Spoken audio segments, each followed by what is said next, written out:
সুন্দরবন বনের খুব নিকটবর্তী। আমরা এই মুহূর্তে আছি ডাকপ রেঞ্জে। সুন্দরবনের গোলপাতা খাল, প্রচুর গোলপাতা মাছ, ছোট ডিঙ্গি নৌকা মাছ। আমাদের খুদে কৃষকরা যাচ্ছে বনের ভিতরে বিশালতার দল।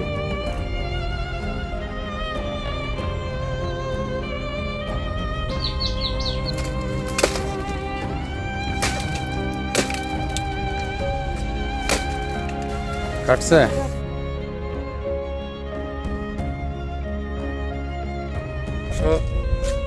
হেল্প করো, দাদারে হেল্প করো, জুতো নিয়ে আসো।